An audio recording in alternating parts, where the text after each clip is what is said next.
In the last lecture, you completed point 5, which really finishes off the technical part of our SEO checklist. Now, in this lecture, we're moving on.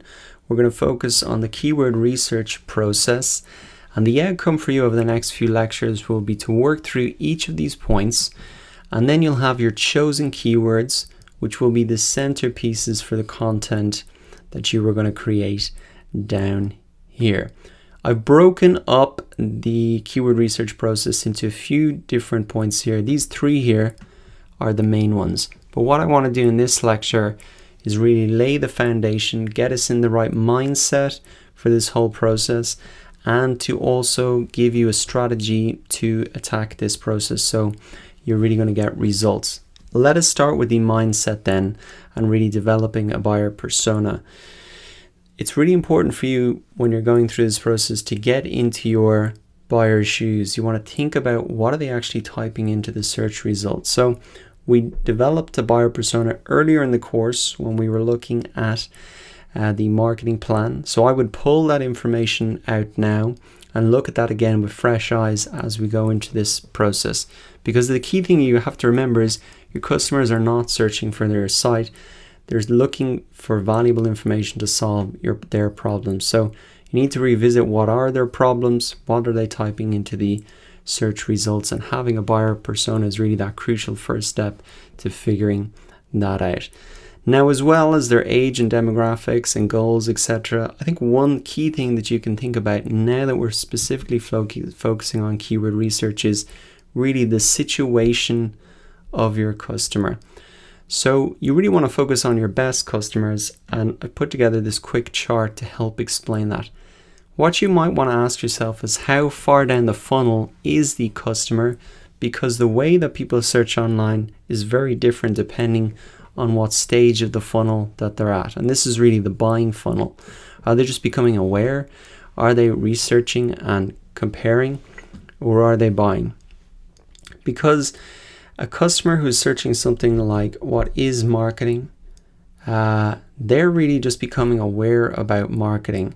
They're at the top of the funnel. Whereas someone who types in something like Facebook ads course is probably right at the end of the funnel. They're ready to buy. And here are some of the other things that people might use when they're searching in each stage of the funnel. Essentially what I'm saying is that visitors who search for something like what is marketing are just going to be much higher up the search funnel. It's not that they're not valuable in any way, it's not that they aren't valuable, but just be aware that if you're going after a search term as broad as that, remember that they're right up at the top of the funnel.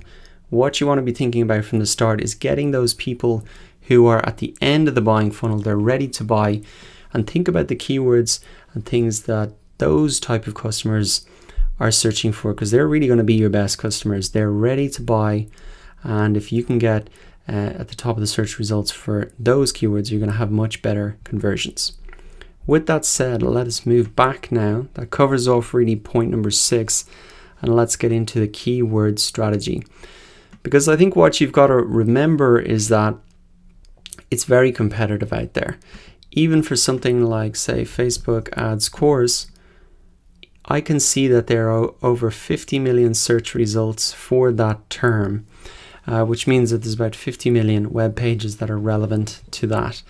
So you need to be strategic about the keywords that you really go after. Some keywords will be highly competitive. There'll be businesses that are going after them that have been set up for 10 years. You've really no chance to rank for those. You'd be wasting your time. So what you should really do is approach this strategically. You want to aim for less competitive keywords, and really you should be thinking about and going out right from the start is aiming to create content around body and long tail keywords.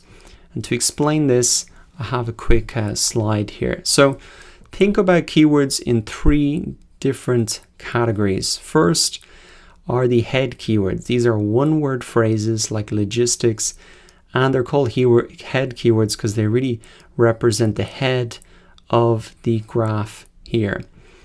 Then there are body keywords. These are 2 to 3 word phrases.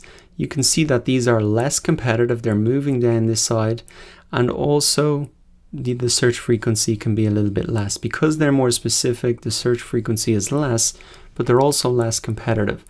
And then out here we have the long tail keywords, something like logistics management software case studies.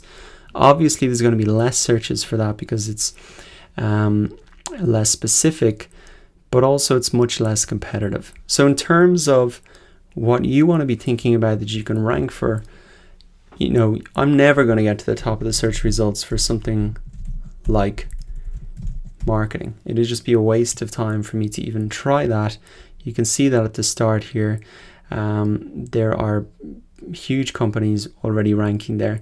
So this is where I'm going to be focusing on, down for these 2 to 3 word phrases or long tail keywords, and that's really what I recommend you do as well.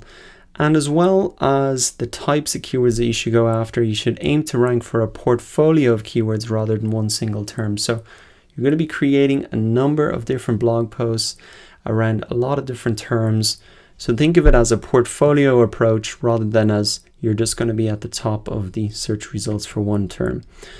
So I hope that has given you the right mindset now to approach this whole process, and that you've got a strategy as well. You've got some focus in how you're really going to approach this.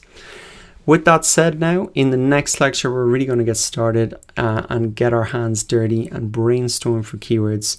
So I'll see you there.